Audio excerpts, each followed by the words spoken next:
Hello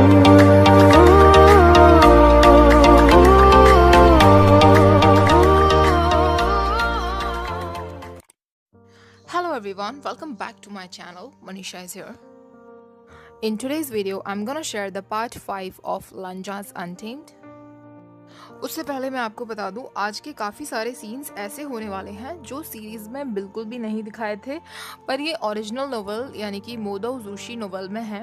तो जिन्होंने original novel read किया है या जिन्होंने मेरे नोवेल वर्सेस सीरीज़ के एक्सप्लेनेशन को सुना है, उनको आज के सीन समझ आ जाएंगे। ओके, तो आज का एक्सप्लेनेशन स्टार्ट करते हैं। अगर आपने प्रीवियस पार्ट्स ना देखे हों तो डिस्क्रिप्शन बॉक्स में मैंने प्लेलिस्ट की लिंक दे दी है, आप लोग सारे पार्ट्स देख सकते हो। लास्ट पार्ट में मैंने आपको बताया था वीइंग वापस आ गया था। वांगजी सोचता है, वीइंग मुझे पता है तुम सोच रहे हो कि मैं वेनिंग का पीछा करूंगा, लेकिन जब तुम मेरे सामने हो तो मुझे और किसी भी बात की परवाह नहीं है। ओके गाइस, यहाँ पर मैं एक और बात बताऊंगी। सिर्फ सीरीज में ही हमें दिखाया गया है कि वीइंग वापस एक मास्क के साथ आया था, लेकिन नोवेल में मास्क के बारे में कोई जिक्र नहीं किया गया है। उन लोगों को शाओजन को ही 16 इयर्स बाद वाला वीइंग दिखाना होगा, इसलिए उन्होंने वो मास्क वाला कॉन्सेप्ट ऐड किया होगा। तो वीडियो में आगे बढ़ते हैं। वांगजी सोचता है, तुम्हें इतने सालों बाद अपने सामने खड़ा देखकर ये मरा हुआ दिल फिर से धड़कने लगा है वीइंग।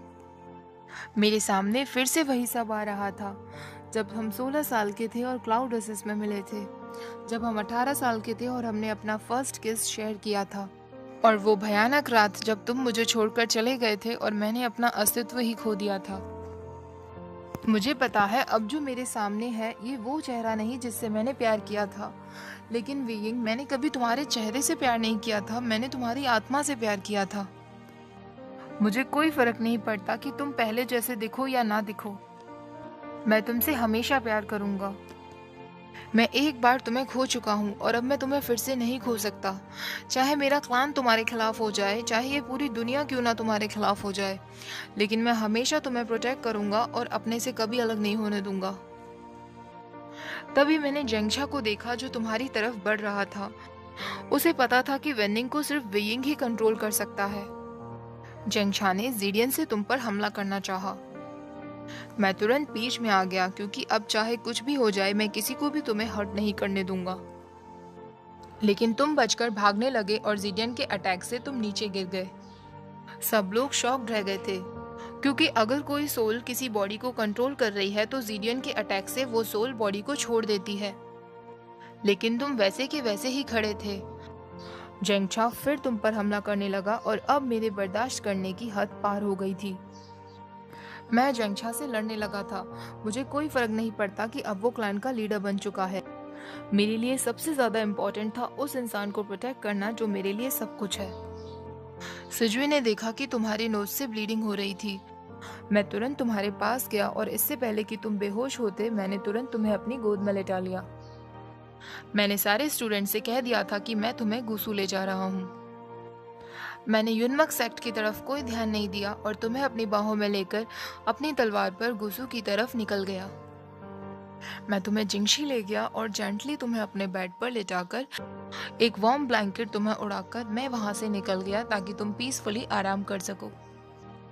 ब्रदर मुझसे कहने लगे, वांगजी मैंने सुना है तुम किसी को अपने साथ गुसू लेकर आए हो, क्या मैं जान सकता हूँ कि वो कौन है?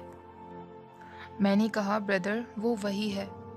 ब्रदर समझ गए थे कि मैं किसकी बात कर रहा हूँ। ब्रदर ने मुझसे कहा, क्या तुम श्योर हो कि वो वही है? मैंने कहा, ब्रदर मेरा दिल कभी मुझसे झूठ नहीं बोल सकता। ब्रदर ने कहा, अगर ऐसा है तो तुम्हें अंकल को इन्फॉर्म कर देना चाहिए।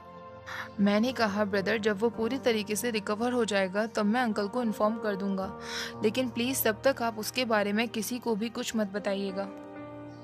ब्रदर ने कहा, वांगजी मेरे लिए तुम्हारी खुशी से ज़्यादा कुछ मैटर नहीं करता। मैंने तुम्हें इतने सालों उसके लिए तड़पते हुए देखा है। अगर उसके वापस आ जाने से मुझे मेरा पुराना भाई मिलता है तो मैं तुम दोनों को हमेशा सपोर्ट करूंगा। अब वांगजी वापस जिंगशी जाता है और वीइंग को देखते हुए सोचने लगता है, तुम्हें अपने रूम में अपने बेड पर पीसफुली सोता हुआ देखकर मुझे अलग ही खुशी हो रही थी। मैं खुद को कंट्रोल नहीं कर पाया और तुम्हारी तरफ बढ़कर फोरहेड पर तुम्हें एक सॉफ्ट किस किया और पास ही में बैठकर मेडिटेट करने लगा। तभी डोर पर सिजुए ने नॉक किया। इससे पहले कि मैं कुछ कहता, वेइंग सिजुए से कहने लगा, तुम मुझे इतनी जल्दी क्यों उठा रहे हो? सिजुए ने कहा, सीनियर मो, सुबह के 9 बज चुके हैं, आपको ये जल्दी लगता है? मैं स्माइल करने लगा और सोचने लगा, सिजुए शायद तुम्हें नहीं पता, लेकिन वेइंग को इतनी सुबह उठने की आदत नहीं है। वो क्लासेस में भी हमेशा लेट हुआ करता था। तभी मैंने जेंगे की आवाज़ सुनी जो कह रहा था, हंगुनजुन, अच्छा है कि आप सेफ हैं, वरना ये कर्सलीव आपके साथ कुछ भी कर सकता था। वेइंग कहने लगा, तुम्हारे हंगुनजुन ही मुझे यहाँ लेकर आए थे, और वैसे भी हंगुनजुन मेरे टाइप का नहीं है। जेंगे ने पूछा, तो तुम्हारे टाइप का कौन है? मैं सीक्रेटली सोचने लगा, जेंगी, तुम्हें वेइंग से बहस करने से पहले 10 बार सोचना चाहिए। वेइंग से बातों में आज तक कोई भी नहीं जीत पाया है। वेइंग ने जेंगे की तरफ बढ़ते हुए कहा, शायद तुम मेरे टाइप के हो सकते हो। मैं सीक्रेटली फिर हंसने लगा और सोचने लगा, जेंगे, मैंने तो तुमसे पहले ही कहा था, वेइंग से कोई नहीं जीत सकता। वेइंग मेरी तरफ बढ़ने लगा और जेंगी से कहने लगा, चिंता मत करो, तुम एक बच्चे हो। वेइंग ने अपना हाथ मेरे शोल्डर पर रखा और कहा, लेकिन शायद हंगुनजुन मेरे टाइप का हो सकता है। सिजुए कहने लगा, हंगुनजुन का पहले कभी कोई लवर नहीं रहा, वो तुमसे क्यों अपनी रिलेशनशिप रखेंगे? इस बात पर वेइंग हंसने लगा। मैंने भी मेडिटेशन करना छोड़ दिया और मैं उठकर खड़ा हो गया। मैंने सिजुए और जेंगी से उनके यहाँ आने का कारण पूछा। वो दोनों फूड लेकर आए थे। मैं फिर से सोचने लगा, वेइंग को गुसू का फूड बिल्कुल पसंद नहीं है। क्योंकि अब वो यही रहने वाला है तो मुझे उसके फूड का भी ख्याल रखना होगा, लेकिन अभी हमारे पास और कोई ऑप्शन नहीं है। वेइंग ने फिर अपनी शरारत करना शुरू कर दिया। वेइंग मेरे पास आकर खड़ा हो गया और जेंगी और सिजुए से पूछने लगा, हम दोनों साथ में कैसे दिखते हैं? क्या मेरे पास हंगुनजुन के साथ कोई चांस है? जेंगी कहने लगा, बिल्कुल भी नहीं, तुम अपने डंकी की तरह बहुत अगली दिखते हो। मुझे अंकल से मिलने जाना था। मैंने वेइंग से कहा, मैं कुछ समय के लिए बाहर जा रहा हूँ, तब तक तुम जेंगी और सिजुए के साथ रहो और ठीक से बिहेव करो। मैं अंकल के पास गया और अंकल ने मुझसे कहा, वांगजी, हमें इस तलवार को अच्छे से ऑब्जर्व करना होगा, इसमें काफ़ी स्ट्रॉन्ग डार्क एनर्जी है। मुझे खुशी थी कि अंकल ने मुझसे जिंगशी में रह रहे मेरे गेस्ट के बारे में कुछ नहीं पूछा। शायद वो जानबूझकर इग्नोर करना चाह रहे थे, लेकिन जब तक उन्हें वेइंग के बारे में ना पता चले तब तक अच्छा ही है। अब मैं कोल्ड पूल में नहाने के लिए गया था। मुझे पता था कि वेइंग गुसू में नहीं रहना चाहता, लेकिन बाहर उसके लिए खतरा हो सकता था। मैं उसे अपने साथ रखकर ही प्रोटेक्ट कर सकता हूँ। आई एम सॉरी वेइंग, मुझे पता है तुम्हारे लिए ये लाइफस्टाइल जीना डिफिकल्ट है, लेकिन ये तुम्हारी भलाई के लिए ही है। मैं ये सब सोच ही रहा था कि तभी मैंने देखा वेइंग मेरी तरफ ही बढ़ रहा था और उसने मेरी बैक और चेस्ट पर वो निशान देख लिए थे। अब वो सोच रहा होगा कि मुझे ये निशान कैसे आए होंगे और उसके दिमाग में काफ़ी सारे क्वेश्चंस चल रहे होंगे, लेकिन मुझे नहीं लगता कि मैं अभी उसके इन क्वेश्चंस का जवाब दे पाता। अब रात का समय आया। मैंने वेइंग से अपने रूम में अपने बेड पर सोने के लिए कहा और मैं पास के रूम में सोने के लिए चला गया। मैं उसे करवट बदलते हुए सुन सकता था। मुझे पता है उसे इतनी जल्दी सोने की आदत नहीं है। मैंने सुना कि वो धीरे धीरे मेरे रूम की तरफ आ रहा था। मैंने अपनी आंखें बंद की हुई थी। मैं नहीं चाहता था कि उसे पता चले कि मैं जगा हुआ हूँ। वो मेरी बॉडी के आसपास हाथ फिराने लगा और जेड टोकन ढूंढने लगा। जेड टोकन से क्लाउड रेसेस से बाहर जाया जा सकता था। मैंने अपनी आंखें खोली और उसे अपनी तरफ खींच लिया। वो मुझसे कहने लगा, हंगुनजुन, मुझे अपने साथ सोने दो।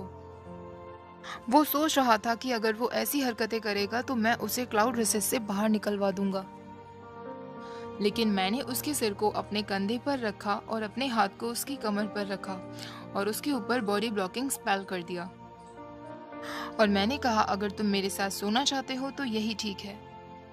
आई एम सॉरी वेइंग, लेकिन मैं तुम्हें वो जेड टोकन नहीं दे सकता। अब मैं तुम्हें 1 मिनट के लिए भी खुद से दूर नहीं जाने दे सकता। कुछ समय बाद जब मुझे विश्वास हो गया कि वो सो चुका है, मैंने अपनी आंखें खोली। मैं अपना फेस उसके फेस के पास ले गया और उसकी ब्रीदिंग को सुन सकता था। मेरा वेइंग सच में मेरे साथ ही है। उसने अपना सिर मेरे आर्म पर रखा हुआ था। वो सोते वक्त अपना हाथ अपने फेस पर लेकर आया तो मैंने उसके हाथ पर कुछ निशान देखे। वीइंग इस दुनिया में वापस इसलिए आया क्योंकि मोशन्यू ने अपनी सोल सेक्रीफाइस करके उसकी सोल को बुलाया था। इसीलिए जीडियन का कोई इफेक्ट नहीं हुआ था। अगर वीइंग मोशन्यू का बदला पूरा नहीं कर पाया तो मुझे डर है कि वीइंग की सोल फिर से मुझे छोड़कर चली जाएगी। नहीं, मैं ऐसा नहीं होने दे सकता। मुझे वीइंग के हाथों के इन स्कार्स को रिमूव करने में उसकी मदद करनी होगी। ये सोचकर मैं डर गया था और मैंने वीइंग को और टाइटली पकड़ लिया था। मैंने वीइंग के फेस को अपनी तरफ किया और सॉफ्टली उसके लिप्स पर किस किया। मैं अपनी कायरता पर हंसने लगा। हंगुंजुन, तुम सच में कितने बड़े कायर हो। आज तुमने एक और किस वीइंग से चुरा लिया। सालों पहले तुमने ऐसा किया था जब वीइंग ब्लाइंड फोल्डेड था, और आज जब वो सो रहा है तो तुमने फिर उसका एक किस चुरा लिया। अब सुबह हो चुकी थी। मैंने वीइंग को बेड पर शिफ्ट किया और उसे ब्लैंकेट उड़ाया और मैं जिंगशी से बाहर आ गया। अगले दिन मैं और वीइंग उस तलवार की डार्क स्पिरिट की इन्वेस्टिगेशन के लिए जाने वाले थे। रास्ते में मैंने वीइंग की आवाज सुनी जो मुझे मदद के लिए बुला रहा था। मैं जैसे ही उसके पास गया मैं शॉक्ड रह गया। सीरियसली वीइंग, तुम एक डॉग से डरते हो? मुझे तुम्हारे बारे में बहुत कुछ नया पता चल रहा है, लेकिन मैंने तुम्हें प्रोटेक्ट करने का वादा किया है, तो चाहे वो एक डॉग ही क्यों ना हो, मुझे तुम्हें उससे भी प्रोटेक्ट करना है। ऐसा सोचकर मैं उस डॉग को आंखें दिखाने लगा और वो डॉग अपने ओनर जिनलिंग के पीछे चला गया। अब यहाँ पर वो सीन होता है जब वीइंग और वांगजी ने जिनलिंग को बचाया था और वांगजी को ना चाहते हुए भी वीइंग को छोड़कर ने हुसैन के पीछे जाना था। वीइंग ने वांगजी से प्रॉमिस किया था कि वो उसी होटल में उसे मिलेगा जहाँ पर वो दोनों ठहरे हुए थे। वांगजी छत पर खड़ा वीइंग का इंतजार कर रहा था और सोच रहा था, वीइंग, तुम अभी तक वापस क्यों नहीं आए हो? तुम सेफ हो ना? तभी मैंने देखा कि वीइंग मेरी तरफ बढ़ रहा था, लेकिन उसके फेस से मुझे साफ पता चल रहा था कि वो दर्द में है। वो ठीक से चल नहीं पा रहा था। मैं समझ गया था कि उसके पैर में कुछ प्रॉब्लम है। मैंने उसके पैर पर देखा तो उसके पैर पर एक कर्स मार्क था और जीडियन के अटैक का मार्क भी था। मैं समझ गया था कि वो जेंगशा से मिल चुका है।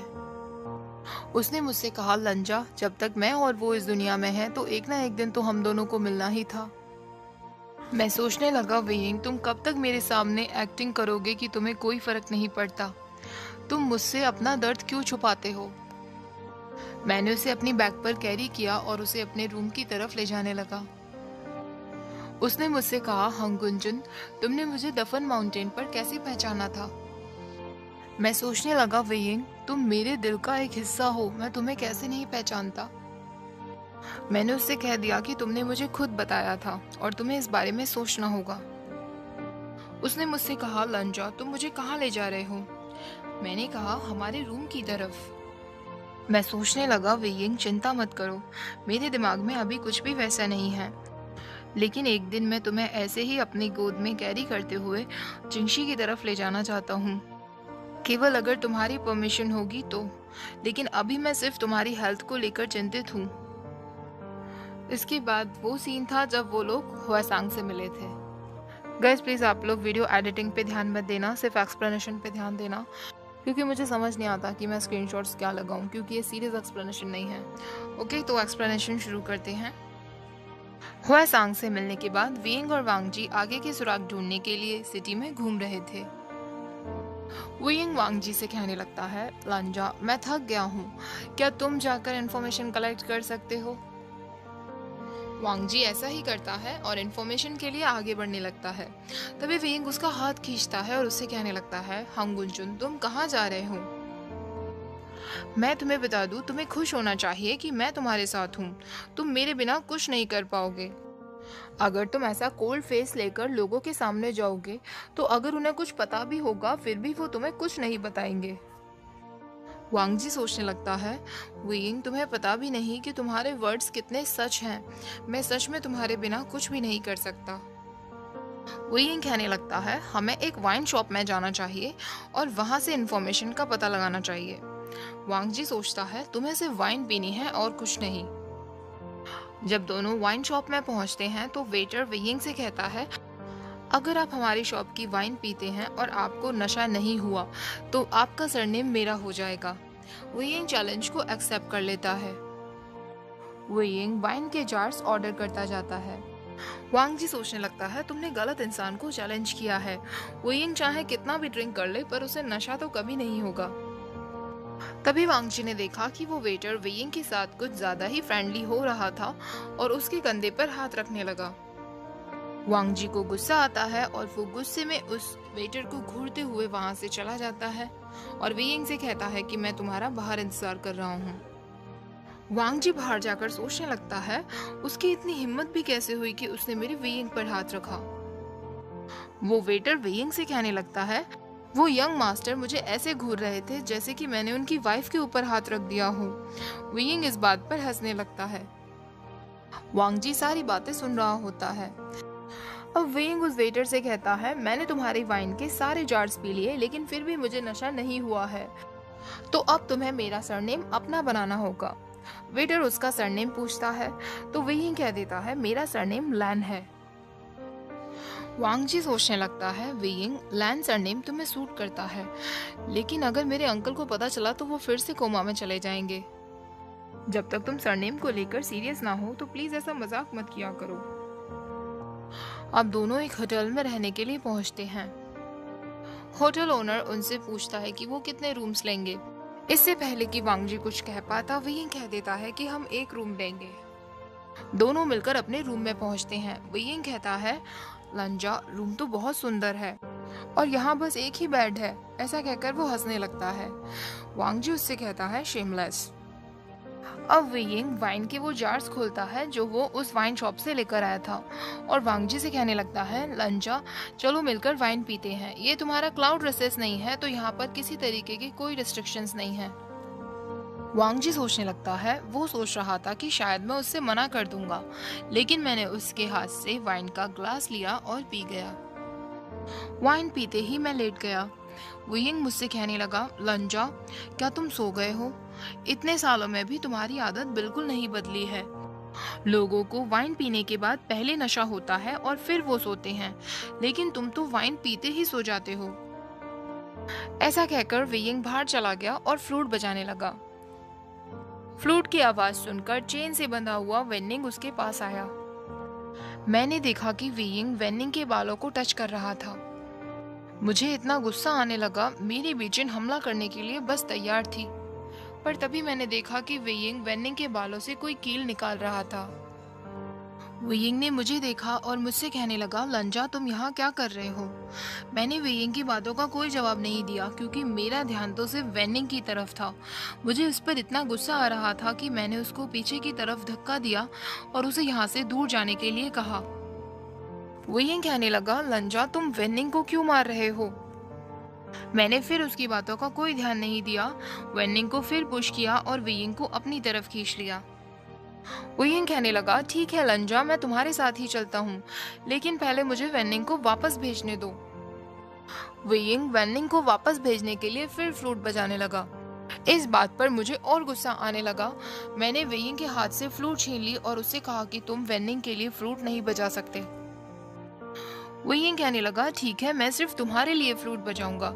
इस बीच उसने वेनिंग को वापस जाने का इशारा कर दिया था। हम दोनों वापस अपने रूम में आ गए और उसने मुझसे बैठने के लिए कहा। वेइंग कहने लगा, लंजा तुम बिल्कुल भी ड्रिंक नहीं झेल सकते, मैं तुम्हारा क्या करूं? वो एक वेट टॉवल से मेरा फेस क्लीन करने लगा। मैं बस उसे ही घूरे जा रहा था। वो कहने लगा, लंजा तुम ऐसे क्या देख रहे हो? वो मुझसे पूछ ही रहा था कि मैंने अपना फेस वार्म वाटर के बाउल में दे दिया। सच कहूँ तो मेरा फेस शर्म से पूरा रेड हो गया था क्योंकि मेरे दिमाग में वेइंग को लेकर नॉटी थॉट्स आने लगे थे। इसीलिए मैंने अपना फेस वार्म वाटर में दे दिया। वेइंग कहने लगा, लंजा तुम आज क्या कर रहे हो? अब मुझे समझ आया तुम्हारे क्लान में ड्रिंकिंग क्यों अलाउड नहीं है। अब वेइंग ने मुझसे कहा, लंजा क्या मैं तुमसे कुछ पूछ सकता हूँ? क्या तुमने अपने क्लान का कोई रूल तोड़ा है? मैं झूठ नहीं कहना चाहता था तो मैंने कह दिया, हाँ मैंने तोड़ा है। अब वेइंग ने पूछा, क्या तुमने अपने रूम में छुपी एम्प्रेस इस्माइल के वो जार कभी पिए हैं? मैं सोचने लगा, वेइंग इसका मतलब तुम्हें उन एम्प्रेस इस्माइल के जार के बारे में पता चल गया, लेकिन वो मेरे लिए नहीं है, वो मैं हमेशा तुम्हारे लिए रखा करता था। अब वेइंग ने पूछा, क्या तुम किसी को पसंद करते हो?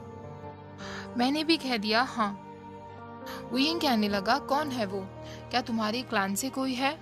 और फिर वेइंग खुद को पॉइंट आउट करने लगा और कहने लगा, इसके बारे में तुम्हारा क्या ख्याल है? मैंने तुरंत उसका हाथ पकड़ा और सिर्फ एक शब्द कहा, माइन। वेइंग, तुम सिर्फ मेरे हो। अब मैंने स्लोली उसके रेड रिबन को खोल दिया था। उसके बाल उसके बैग को कवर कर रहे थे। मैं स्लोली उसे अपने बेड तक ले गया। हम दोनों बहुत क्लोज थे। वो मुझसे कहने लगा, लंजा, ड्रिंक करने के बाद भी तुम्हारा फेस रेड नहीं है। मैंने उसका हाथ पकड़ा और कहने लगा, वेइंग, फेस से कुछ पता नहीं चलता, हार्ट बीट्स को सुनने की कोशिश करो। मैं अपना फेस उसके नेक के पास ले गया और उसे सॉफ्टली किस किया। वो मेरा नाम लेने लगा। तब मुझे रियलाइज हुआ, लंजा, तुम ये क्या कर रहे हो? ये गलत है। अभी वो तुम्हारा नहीं है। मैंने खुद को कंट्रोल किया और पास ही में जाकर लेट गया।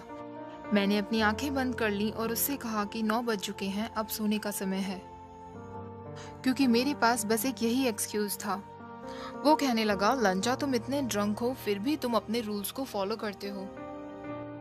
मैं सोचने लगा, क्या मैं उसे बता दूं कि मैं ड्रंक नहीं था? 13 साल पहले एक समय था जब मैं सिर्फ एक वाइन के ग्लास में ही ड्रंक हो जाया करता था। लेकिन वेइंग, इन 13 सालों में तुम्हारी याद में मैं ऑलमोस्ट हर रात को ही ड्रिंक किया करता था। मुझे अभी ड्रंक होने का नाटक इसलिए करना पड़ा क्योंकि मेरे पास बस एक यही तरीका था तुम्हारे क्लोज जाने का, जिससे तुम्हें लगे कि मैं इसीलिए ये सब कर रहा हूँ क्योंकि मैं ड्रंक हूँ। I am sorry weighing. कुछ समय बाद मैंने उसे पीसफुली अपने आर्म्स में सोते हुए देखा। रोज तुम्हें अपने साथ सोता हुआ देखकर मेरे लिए खुद को कंट्रोल करना डिफिकल्ट होता जा रहा है। वेइंग, तुमने इस हंगुन जुन को पूरी तरह बदल दिया है। अगले दिन दोनों मिलकर ये सिटी के लिए जाने वाले थे। वांगजी ने देखा कि वेइंग एक जगह रुक गया था और कुछ लेडीज से बातें कर रहा था। वो लेडीज काफी हंसकर उससे बातें कर रही थीं। वांगजी सोचने लगा, वो उनसे इंफॉर्मेशन ले रहा है या उनसे फ्लर्ट करने की कोशिश कर रहा है। वेइंग, तुम कभी नहीं सुधर सकते ना। लंजा, तुम्हें एक बहुत बड़े फ्लर्ट से प्यार हो गया है। लेकिन शायद उसके इसी बिहेवियर की वजह से सब उसके साथ बहुत कंफर्टेबल रहते हैं। लेकिन इसका मतलब ये नहीं कि वो किसी से भी फ्लर्ट कर सके। मुझसे अब बर्दाश्त नहीं हो रहा था। मैं उसे अपने साथ खींचकर लाने ही वाला था कि मैंने देखा उसने अपने पास से एक क्रूज निकाला जो उसने शॉप से खरीदा था और वो उन लेडीज को दे दिया। मुझे बिल्कुल भी अच्छा नहीं लग रहा था। मैं गुस्से में आगे बढ़ने लगा। वेइंग कहने लगा, लंजा, क्या हुआ? मैंने उसकी तरफ देखा और उससे कहा, तुमने उन लेडीज को गिफ्ट दिया? वो हंसने लगा और मुझसे कहने लगा, लंजा, ये रूल है, जब तुम किसी की मदद मांगते हो तो तुम्हें उन्हें बदले में कुछ देना चाहिए। अब मेरे पास ना तो मनी थी और ना ही कोई प्रीशियस स्टोन्स थे। मेरे पास बस वही रूज था, इसलिए मैंने वो उन लेडीज को दे दिया। मैंने उससे कहा, लेकिन तुम्हारे पास मैं हूँ, तुम मुझसे मनी लेकर उन्हें दे सकते थे।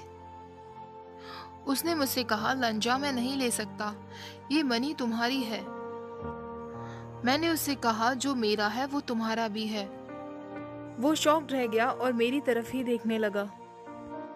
अब जब वो लोग ये सिटी पहुंचते हैं तो यहाँ पर शुयंग वाला एपिसोड है, जब शुयंग मारा गया था और वेइंग और वांगजी को ये सिटी में सारे जूनियर्स मिले थे। अब वो उन सारे जूनियर्स के साथ एक इन में ठहरे हुए थे। सारे जूनियर्स नीचे हॉल में रहने वाले थे और वेइंग और वांगजी ऊपर रूम में रहने वाले थे। वेइंग ने मुझसे कहा, हंगुनजुन, मैं रूम में जा रहा हूँ, तुम बाद में आ जाना। मैंने सारे जूनियर्स के लिए डिनर का इंतजाम किया और वेइंग के लिए मैं वाइन लेकर ऊपर चला गया। वाइन को कप में किया और मैं उसे दे रहा था। वो सोंगलान और शाओ शिनचैन के बारे में ही सोच रहा था। वो मुझसे कहने लगा, लंजा, अच्छे लोगों के साथ हमेशा बुरा ही क्यों होता है? लंजा, मैं चाहता हूँ आज तुम मेरे साथ ड्रिंक करो। मैंने उसके हाथ से वाइन का ग्लास लिया और पी गया, क्योंकि मुझे पता है जब मैं ड्रंक होता हूँ तभी वेइंग अपने इमोशंस मेरे सामने रखता है।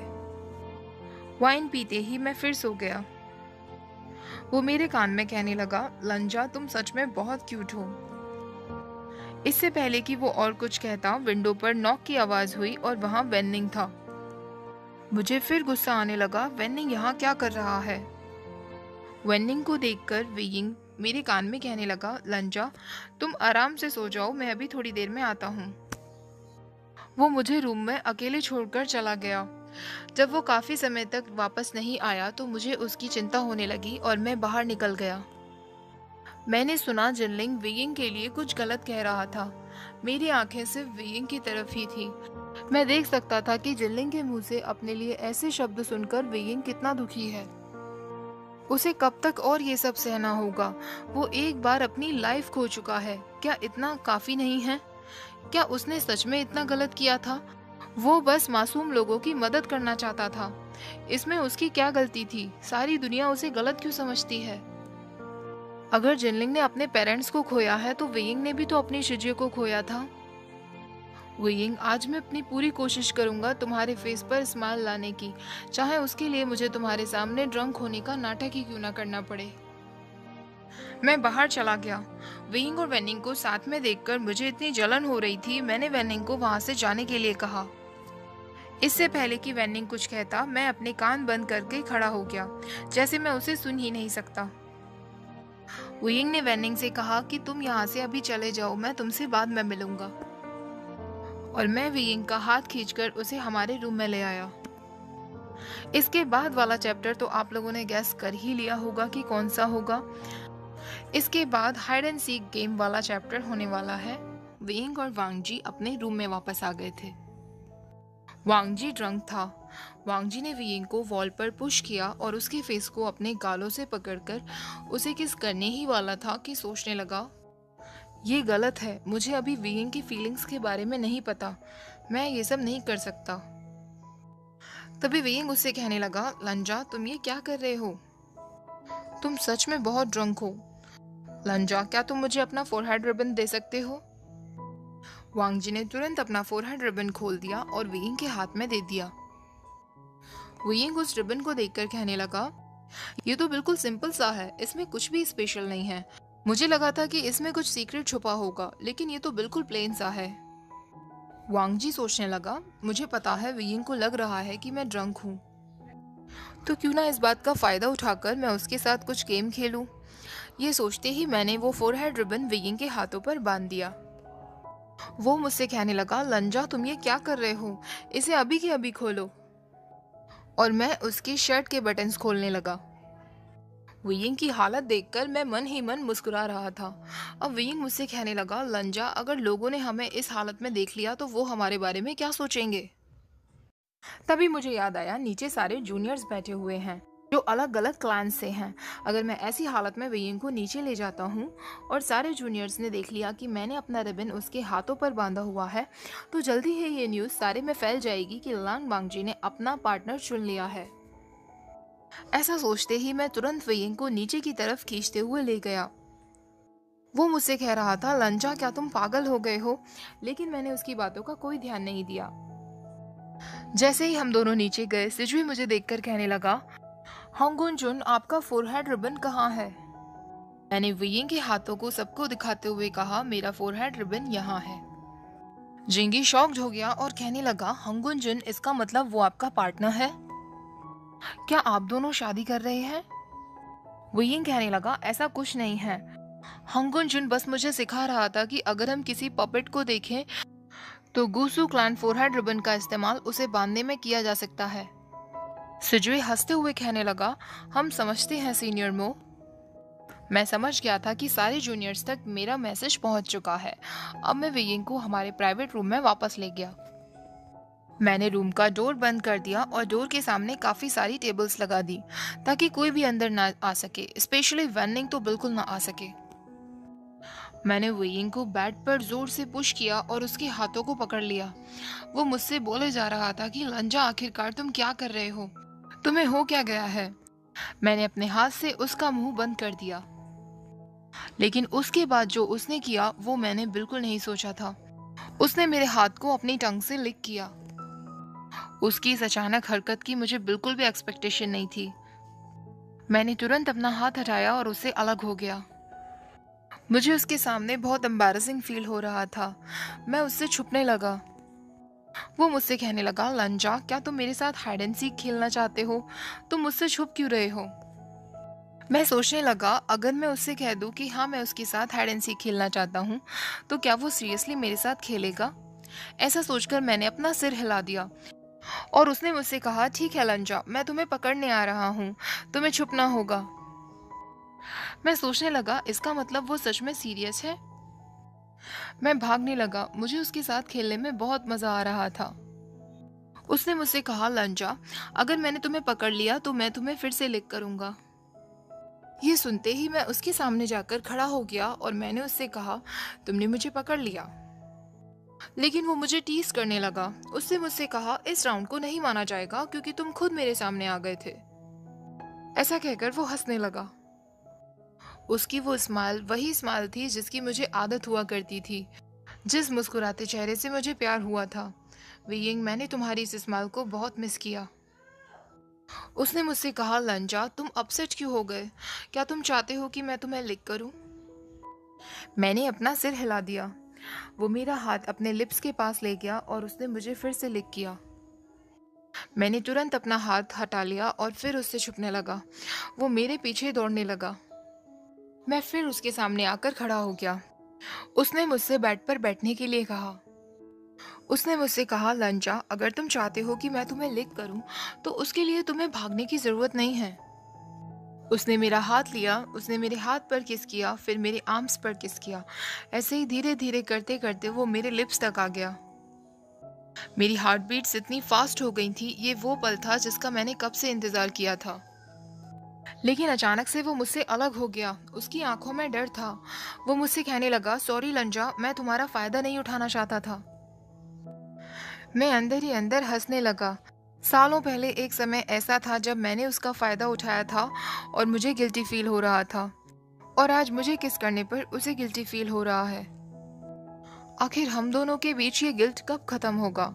हम कब एक दूसरे के हो पाएंगे? मैं नहीं चाहता था कि उसको गिल्टी फील हो, इसलिए मैंने तुरंत सोने का नाटक किया। कुछ समय बाद मैंने देखा कि वो वहीं फ्लोर पर सो गया था। मैंने जेंटली उसे अपनी गोद में उठाया और उसे अपने पास लिटाया। अब सुबह हो चुकी थी। मैं सोच रहा था, क्या वेइंग ने सच में मुझे किस किया था? लेकिन क्वेश्चन ये है, क्या वो भी मेरे लिए फीलिंग्स रखता है? काश मुझे इसका आंसर पता चल सकता। मैंने देखा उसकी रिस्ट पर कुछ रेड मार्क्स थे जो मेरे फोरहेड रिबन की वजह से आ गए थे। मैं उसके हाथों पर ऑयल लगाने लगा। मुझे बुरा लग रहा था कि वो मेरी वजह से हर्ट हुआ है। वो नींद से जाग चुका था। वो मुझसे कहने लगा, लंजा, क्या तुम्हें पता है तुमने रात को क्या किया? तुमने मुझे हर्ट किया।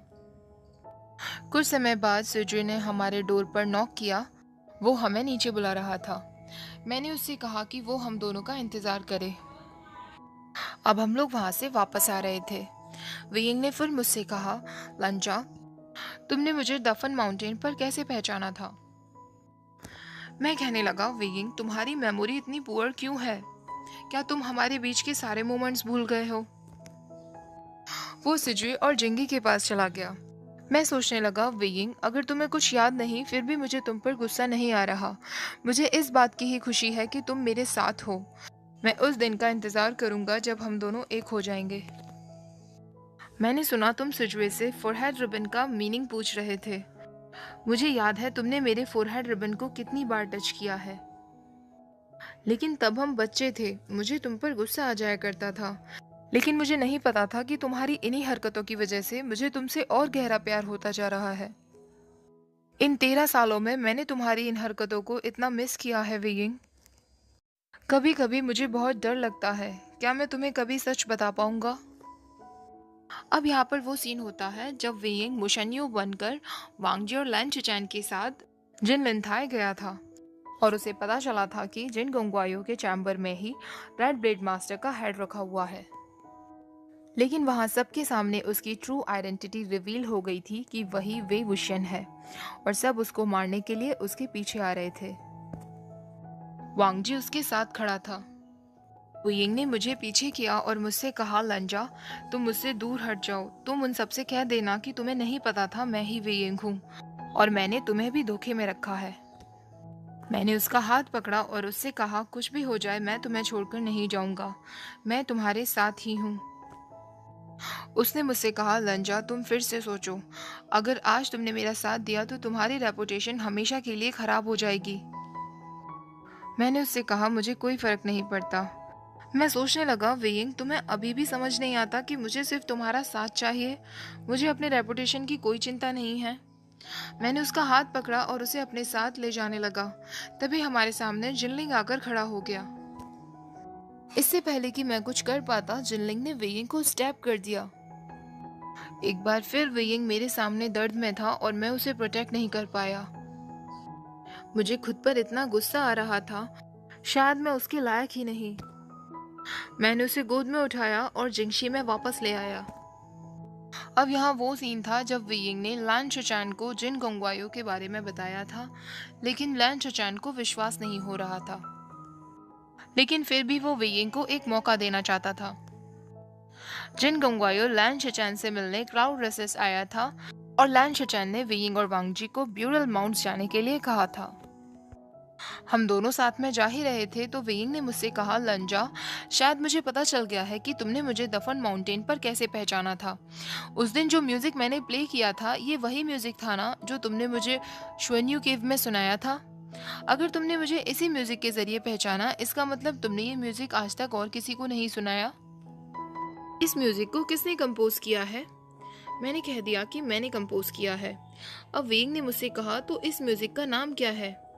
मैंने कहा, तुम्हें क्या लगता है? उसे लगा शायद मैं उसे नाम सजेस्ट करने के लिए कह रहा हूँ और वो मुझे काफ़ी सारे नेम्स बताने लगा। मैं सोचने लगा, वेइंग मैं ऑलरेडी इस सॉन्ग का नाम रख चुका हूँ।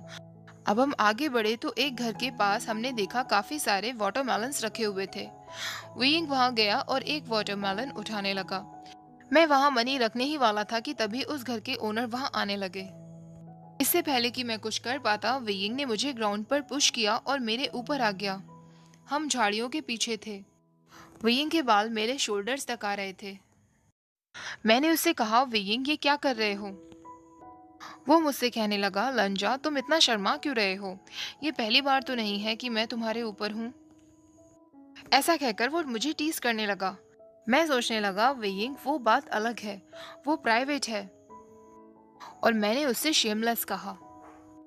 अब उस घर के ओनर उस घर में आ गए थे। वो दोनों हस्बैंड वाइफ थे। वो लेडी अपने हस्बैंड को अर्गागा बुला रही थी। वेइंग ने ये जैसे ही सुना, वो मुझे लान अर्गागा बुलाने लगा। वो मुझे सॉफ्टली मेरे कान में अर्गागा बुला रहा था। अब मुझसे उसकी टीजिंग बर्दाश्त नहीं हो रही थी। मैंने हम दोनों की पोजीशन को स्विच किया और अब मैं उसके ऊपर आ गया था और मैंने उसे चुप रहने के लिए कहा। अब हमने वहां किसी के चिल्लाने की आवाज सुनी। जब मैंने और वेइंग ने आगे जाकर देखा तो वो और कोई नहीं बल्कि वेनिंग था। वेनिंग खुद को डरावना दिखाने के लिए अपने ऊपर मड लगाकर घूम रहा था। वेनिंग का हुलिया देखकर वेइंग को हंसी आ रही थी। मुझे पता था कि मेरे बाद अगर वेइंग की और कोई चिंता करता है तो वो वेनिंग ही है। अगर वेनिंग की वजह से वेइंग मुस्कुराता है तो मैं प्रे करूंगा कि उन दोनों की दोस्ती हमेशा बनी रहे। उस दिन मैंने वेनिंग को एक्सेप्ट कर लिया था। अब यहाँ पर वो सीन था जब वेइंग और वांगजी ने ब्यूरियल माउंट्स में सारे क्लान के जूनियर्स को बचाया था और सब लोग मिलकर लोटस कोव जाने वाले थे। वेइंग वांगजी को अपना बचपन दिखाना चाहता था और उसे युनमक घुमाना चाहता था। अगर आपने ओरिजिनल नोवेल में ये पार्ट नहीं सुना है तो उसे ज़रूर सुनना। लंजा विजिट्स युनमक नाम से प्लेलिस्ट में आपको मिल जाएगा। वो पार्ट मुझे बहुत अच्छा लगता है गाइस। अपनी उस वीडियो को मैं खुद इतनी बार सुन चुकी हूँ। आज के एक्सप्लेनेशन को ख़त्म करने से पहले मैं एक और फैन फिक्शन आपके साथ शेयर करती हूँ जो मुझे ऑनेस्टली बहुत पसंद है। The lonely bridge Wangxian fan fiction. अगर आपके पास टाइम है तो आप इसे भी ज़रूर रीड करना, बहुत अच्छा फैन फिक्शन है। मुझे फैन फिक्शन एक्सप्लेनेशन शेयर करने में कोई प्रॉब्लम नहीं है, बस जब मुझे इस तरीके के कमेंट्स आते हैं ना कि ये सब तो सीरीज़ में नहीं है और आप पता नहीं कहाँ से लेकर आ रहे हो, तो मुझे सच में इतना बुरा लगता है और गुस्सा भी बहुत आता है। I mean, ब्रो मुझे भी पता है कि ये सब कुछ भी सीरीज़ में नहीं है, ये सब फैन फिक्शंस हैं। आप थंबनेल और टाइटल को क्यों नहीं रीड करते हो? हमारे जैसे वांगशन लवर्स जो अनटेम्ड को नहीं भुला पा रहे हैं, उनके लिए फैन फिक्शंस ही अब सहारा रह गए हैं, क्योंकि सीज़न 2 का तो अभी कोई अपडेट नहीं है। ओके, आई होप आज का एक्सप्लेनेशन भी आप लोगों को अच्छा लगा होगा। 2 फैन फिक्शंस जो मैंने आपको शेयर किए हैं, उसे रीड करने के बाद मुझे ज़रूर बताना कि आपको कैसा लगा। वीडियो पसंद आई हो तो प्लीज़ लाइक ज़रूर कर देना, शेयर कर देना अपने फ्रेंड्स के साथ और मेरे चैनल को सब्सक्राइब कर देना। Thank you for watching. Bye bye.